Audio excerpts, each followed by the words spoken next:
அன்பார்ந்த இஸ்லாமிய உறவுகளுக்கு அஸ்ஸலாமு அலைக்கும் வரஹ்மத்துல்லாஹி வபரகாத்துஹு. உங்கள் வாழ்க்கையில் எதிர்பாராத கஷ்டங்கள் ஒன்றன் பின் ஒன்றாக வந்து கொண்டிருக்கின்றதா? எவ்வளவு முயற்சி செய்தாலும் ஒரு பிரச்சினைக்கு தீர்வு கிடைக்காமல் மனதில் பாரமும் கவலையும் அதிகரித்து கொண்டிருக்கின்றதா? கடன், வறுமை, குடும்ப பிரச்சினைகள், மனக்கவலைகள், உடல்நலச் சோதனைகள், வாழ்க்கையில் ஏற்படும் தடைகள், இவற்றில் ஏதேனும் ஒரு சோதனையால் நீங்கள் தற்போது பாதிக்கப்பட்டுள்ளீர்களா?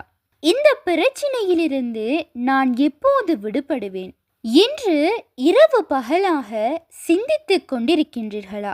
யாரிடமும் உங்கள் வேதனையை முழுமையாக சொல்ல முடியாமல் உள்ளத்துக்குள் கவலையை சுமந்து கொண்டிருக்கின்றீர்களா? அல்லாஹ்வின் உதவியை தவிர வேறு எந்த வழியும் இல்லை என்று உணர்கின்றீர்களா? அப்படியானால் கவலைப்படாதீர்கள். சோதனைகள் எவ்வளவு கடினமாக இருந்தாலும் அவற்றை விட அல்லாஹ்வின் அருள் மிகவும் பெரியது. நம்முடைய கஷ்டங்களையும் கவலைகளையும் பலவீனங்களையும் அறிந்தவன் அல்லாஹ் ஒருவனே. அவனிடமே நம்முடைய தேவைகளையும் வேதனைகளையும் ஒப்படைத்து அவனிடம் உதவி தேட வேண்டும். நபி ஸல்லல்லாஹு அலைஹி வஸல்லம் அவர்கள் கஷ்டமான சூழ்நிலைகளில் ஓதியதாக அறிவிக்கப்பட்டுள்ள இந்த அழகிய துஆவை இன்றைய பதிவில் நாம் பார்க்க போகின்றோம். ஆகவே உங்கள் வாழ்க்கையில் எந்த சோதனையாக இருந்தாலும் நம்பிக்கையை இழக்காமல் அல்லாஹ்வை நினைத்து இந்த துஆவை ஓதுங்கள். அல்லாஹ் நம்முடைய அனைத்து கஷ்டங்களையும் இலகுவாக்கி கவலைகளிலிருந்தும் நமக்கு நிவாரணம் வழங்குவானாக. ஆமீன். இந்த துஆவை ஓதுவதன் மூலம் ஒரு மனிதனுடைய வாழ்க்கையில் முதலில் ஏற்படக்கூடிய மிகப்பெரிய மாற்றம் அவனுடைய உள்ளம் அல்லாஹ்வின் மீது நம்பிக்கை கொள்வதாகும். கஷ்டங்கள் வந்தாலும் என்னை படைத்த அல்லாஹ் என்னுடன் இருக்கின்றான் என்ற நம்பிக்கையை அவனுடைய உள்ளத்தில் வலுப்பெறும். கவலை மற்றும் பயத்தின் நேரங்களில் அல்லாஹ்வை நினைத்து அவனிடம் உதவி கேட்பதன் மூலம் மனதுக்கு நிம்மதியும் ஆறுதலும் கிடைக்கலாம்.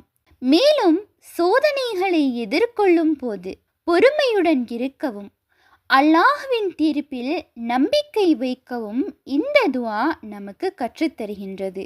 நம்முடைய கஷ்டங்களை நீக்கி நமக்கு நன்மையான வழிகளை திறந்து வைப்பது அல்லாஹ்வின் கையில் உள்ளது.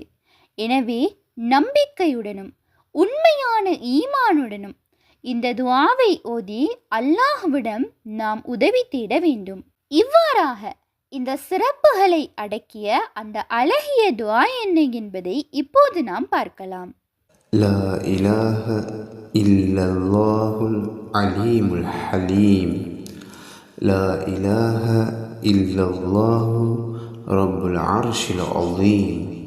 லா இலாஹ இல்லல்லாஹு ரப்புஸ் ஸமாவாதி வ ரப்பில் அர்தி வ ரப்பில் அர்ஷில் கரீம்.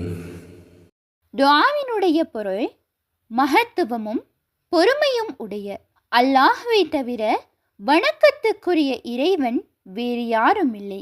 மகத்தான அர்ஷின் இறைவனான அல்லாஹ்வை தவிர வணக்கத்துக்குரிய இறைவன் வேறு யாரும் இல்லை. வானங்களின் இறைவனும் பூமியின் இறைவனும் கண்ணியமிக்க அர்ஷின் இறைவனும் அல்லாஹ்வை தவிர வேறு யாரும் இல்லை. அன்பார்ந்த இஸ்லாமிய உறவுகளே, வாழ்க்கையில் சோதனைகள் வரும்போது நாம் நம்பிக்கையை இழந்துவிடவே கூடாது. ஏனெனில் நம்முடைய கஷ்டங்களை அறிந்தவனும் அவற்றிலிருந்து நமக்கு நிவாரணம் வழங்கக்கூடியவனும் அல்லாஹ் ஒருவனே. எவ்வளவு பெரிய பிரச்சனையாக இருந்தாலும் அல்லாஹ்வின் சக்திக்கு அது பெரியதல்ல.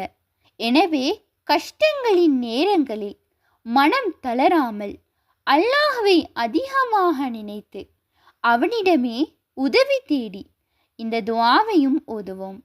அல்லாஹ் நம்முடைய அனைத்து கஷ்டங்களையும் நீக்கி கவலைகளுக்கு நிவாரணம் அளித்து நம்முடைய தேவைகளை நல்ல முறையில் நிறைவேற்றி நம்முடைய வாழ்க்கையிலும் பரக்கத்தையும் நிம்மதியையும் வழங்குவானாக. ஆமீன். உண்மையான அறிவை தேடும் வழி அல் குர்ஆனாகும். உங்கள் ஆதரவுகளுக்கு ஜஸாக்குமுல்லாஹு ஹைரன்.